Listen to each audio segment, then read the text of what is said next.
Hey, solopreneurs, Gabe here. Today is January 4th, 2022. Happy New Year to each and every one of you. I'm excited for what's coming this year. And today's podcast, we're going to talk about some things that you need to be thinking about as we start out 2022 in your financial world, your business world, your whole life, which is kind of a business and financial world all put together. Because as a solopreneur, we're all combined into one if you really think about it. And so I've got some tips and some things that I want you to be thinking about as we come into 2022 to help you. We're going to talk a little bit about business ideas. We're going to talk some personal stuff as well as some financial tips. But before we get into the meat of this one, I want to address a subject. And the subject is there's a good share of you who may have received a gift over the holidays. And probably 5, 6 times a year, I get this question from a client. Hey, I just got a gift from my parents or my grandparents.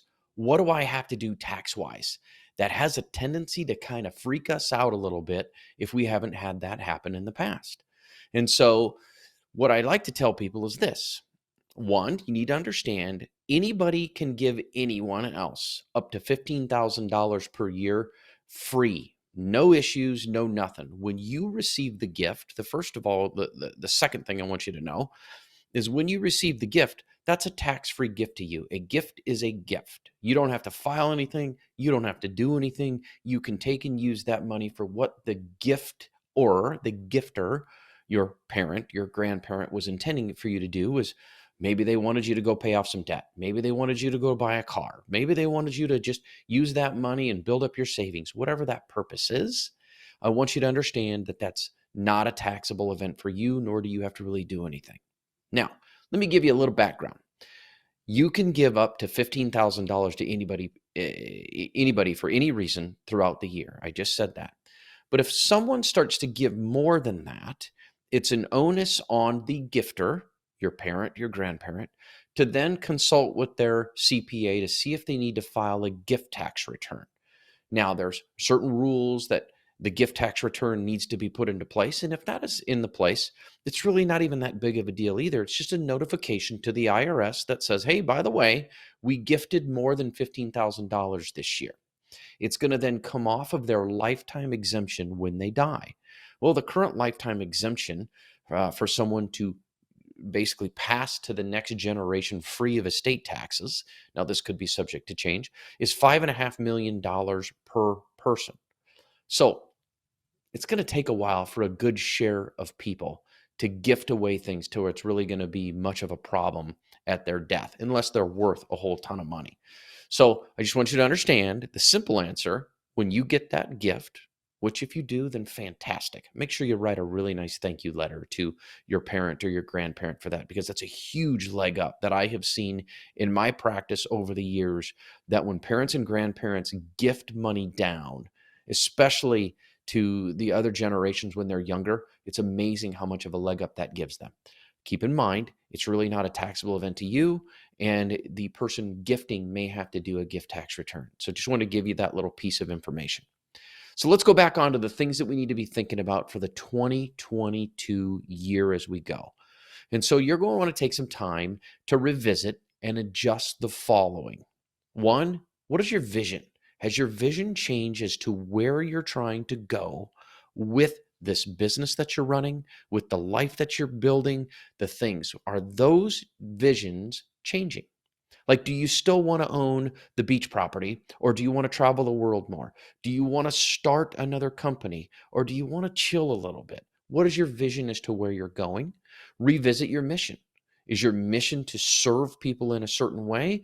And has that changed? The other thing I'd like you to think about is thinking about your personal goals. Like, what are your goals that you have for this coming year? And then what are your business goals that you have for this coming year? Have any of those changed? Do they need to be updated? Did you blow the doors off of it in 2021? And therefore, you need to reestablish your goals and reset those goals so that you have an opportunity to just keep climbing even more if that's what you choose.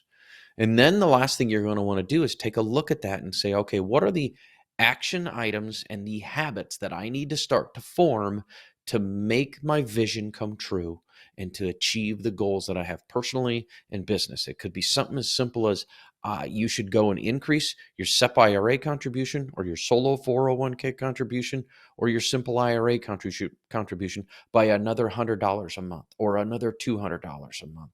I remember back when I was building my business and I had a SEP IRA, and I'd be like, okay, this year I'm going to bump it up by another $100 a month or another $200 a month until I started hitting the maximums. That's when I started moving my way into the solo 401k and other things like that. So take some time and think about, what is your vision? What is your mission? Has those changed at all? What are your personal goals? Do we need to reassess those? What are your business goals? Do we need to reassess those? And then what are the actions and the habits that you need to either adopt or reinforce to keep you on the place that you're trying to go? The other thing you're going to want to be thinking about, now this is where we start to talk about money instead of your business and your life, is this is where I want you to take a minute and look at your financial plan. Now, you don't have to pull the whole financial plan out if you have one. I've got 10 things that I talk about in every single financial plan for my clients that we talk about. And sometimes we stress more of them, more information in one area versus another. But I want you to start to look at your financial plan and start to think about, what are the things that need to be changing or adjusting as you go throughout this coming year. So let's first start with your cash flow. How is your cash flow? Is your cash flow great? Are there any major changes? Is it up or is it down? Are there any major bills coming off that you then can then redeploy that capital to something else? Like when I wrote my book, I had a certain amount of money every single month that was going to pay for my book. Now, that has now freed up. So now I'm looking at it going, okay, what do I want to do with that cash flow now? What do I want to do next with that money? Do I need to hire another contractor to help do something? Do I need to put that into savings? Where do I need to go with that to see what's going to be the best thing for that use of that money? But to give you an exercise of how to look at it. And do you have any major expenses coming up that you should be holding cash back to help pay for?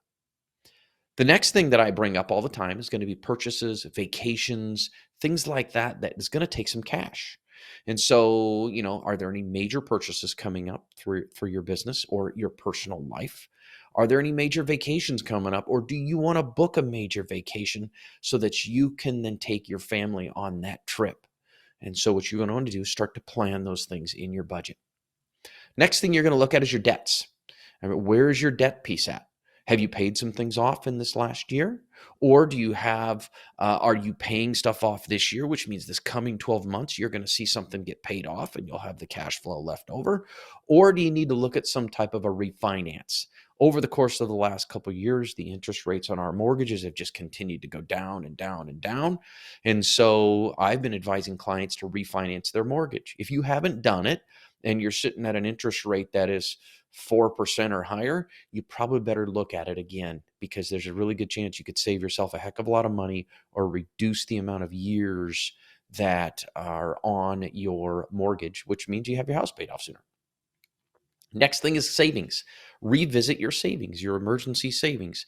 I always advise my solopreneur clients to have somewhere between 6 and 12 months of living expenses set aside so that you can weather a storm with your business. And so, do you have 6 to 12 months of emergency savings set aside between your business account and your personal accounts? If so, what is next? Like, is there another thing you want to start saving for? If not, can you put a plan in place to get that to that 6 to 12 months? The next thing is going to be retirement. All right, where are you at with your retirement plan? Keep in mind, all of you solopreneurs out there, there's nobody else that's going to be sitting around saying, hey, here's your retirement check. You got to build it yourself.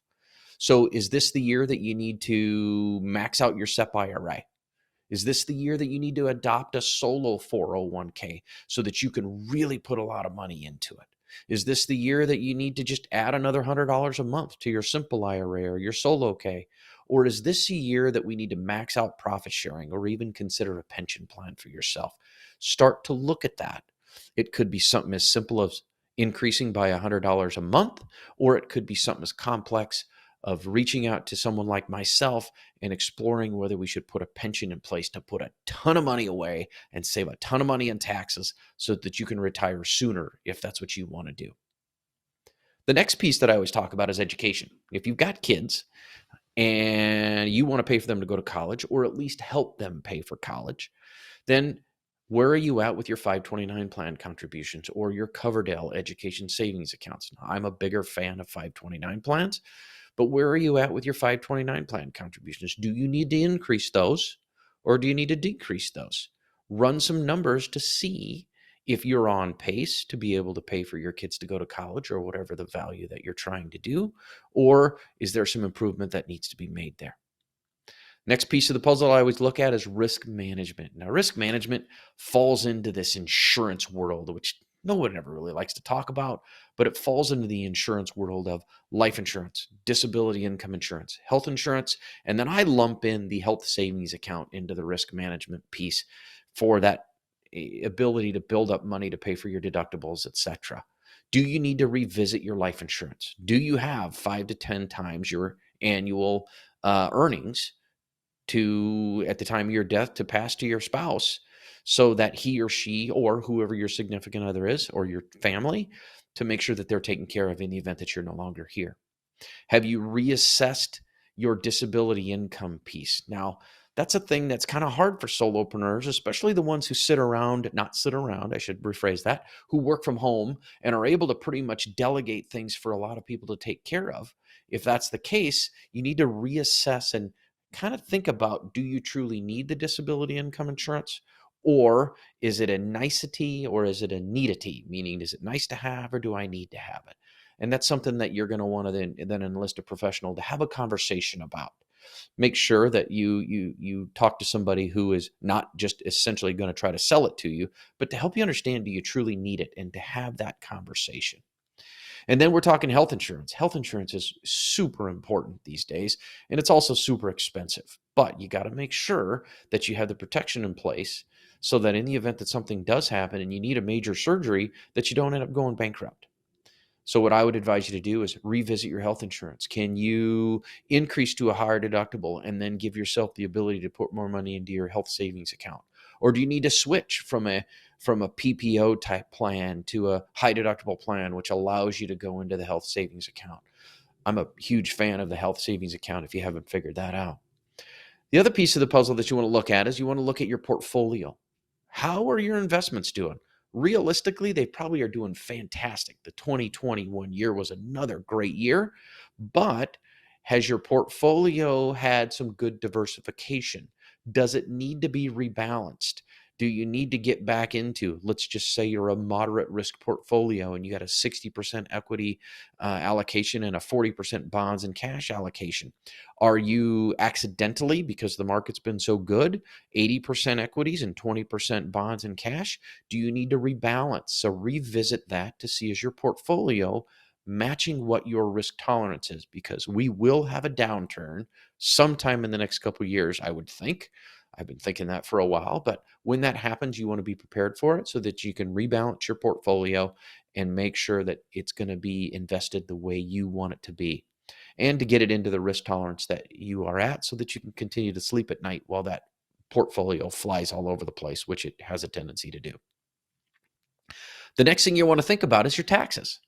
All right. Do you need to schedule a beginning of the year meeting with your CPA to say, all right, where am I at for the year? What do I need to be planning for this coming tax season? If you haven't done it already, reach out to your CPA and ask for a planning meeting to go through to understand what you're looking like so that you can start to make some decisions of how much money you maybe need to put into your profit sharing, or how much you need to put into your SEP IRA, or are there things that you need to be thinking about this coming year that then will cause you to either pay more taxes or pay less taxes? And also ask your CPA, if you're an S Corp or you're an LLC filing as an S Corp, should you increase your wages? Do we need to keep you up on that Medicare wage base so that, let me phrase that, Social Security wage base, so that you can basically keep maxing out the amount of money you're paying to the IRS in your payroll taxes, which never sounds good, but It allows you then to max out your profit sharing contributions and put a lot more money away, which then offsets the payroll taxes and allows you to put a lot more money for retirement for yourself. So those are some things you're going to want to talk to your CPA about, and then get an understanding of where do you think your estimates might be this coming year? Or do you need to increase your withholding on a monthly basis so that you don't have a lot of estimates that you need to pay? Conversations that you can have with your CPA and be thinking about. The next thing is your estate in your business that I talk about each and every time. One, do you have your will in place? If it's in place, is it up to date? Will meaning your last will and testament. That is the most important piece of the puzzle that gets often overlooked because no one ever wants to think about their mortality. They don't want to think about dying. Well, we are going to die someday, so you might as well take the time this coming year, if you haven't done it, get your will, your powers of attorney, everything dialed in. You're going to want a will. You're going to want to talk to an attorney to make sure that this is done correctly, but you're going to want a will and you're going to want powers of attorney. One of them is going to be your power of attorney if you become incapacitated so that your spouse or significant other can step in and act as you. And the other one is going to be what I call the pull the plug. It's the healthcare power of attorney. What do you want to have in place that in the event that you are not going to continue to live, do you want to have your family keep you alive artificially, or do you want to have them let you go? All right. Make sure you get those wishes down on paper. It's a perfect time to start putting that into place here at the beginning of the year. It's kind of like a good New Year's resolution. Let's get that thing done because a lot of people don't have it. The other thing with your business is, do you need to look at a change with your business? I was on a call with a client just the other day, and we came away with the CPA's idea of, and I commend him for this. I thought it was a fantastic idea. She had an S corp, and she just really wasn't making a lot of money, and it wasn't really worth the tax return that was required for the S corp and the things that were going on there. So we advised, let's just maybe move you back to a single member LLC. Frankly, I thought it was a fantastic idea. Let's save her the money. Let's keep this simple and allow her to just keep moving forward and try to maybe build the business back up if that happens or not. So think about what type of business structure you have. If you're still sitting around here as a sole proprietor, you need to get at least an LLC in place to give you some liability protection to keep you from having your personal assets consumed by a lawsuit if something happens. So do you need to look at a business structure change? You're going to want to seek the advice of an attorney to have that stuff put together. The other thing that you're going to basically do is you're going to then think about, okay, all of this is in place. This whole financial plan that I just walked through, what are the action items that I need to take to put into place to get this stuff done? If it is, I need to update my will or I need to get a will put in place, then go in, put it in your calendar, and make yourself a meeting or a reminder or whatever it might be to reach out to the attorney to get that scheduled and to get moving forward. And go through that with each and every one of the pieces of your financial plan, from your cash to your purchases, to your debts, to your savings, to your retirement, to your education, to your risk management, your portfolio, your taxes, your estate, and your business. What are the things that you need to be doing to start moving the needle to get yourself put in place to continuously be mastering your finances so that you can live the life that you want? So there you have it. Things that you need to be thinking about this coming year. Now, what I want to have as a quick little conversation with you is next week on January 11th, my book will launch. It's called The Solopreneurs Money Manifesto: How to Master Your Finances and Create the Life You Want. It's going to be available on Amazon. Please go on and buy that book if you would. And if you would like to have a signed copy, please reach out to me. We'll figure out a way to get a signed copy to you. And I would be thrilled to be able to write you a note in that book and get it off to you. So thank you very much for listening. Have a fantastic day. Please, as my final call to action, go on Amazon next week, buy the book if you would, and even give me a review so we can become an Amazon bestseller. That would be pretty amazing. Thanks for listening. Have a fantastic day.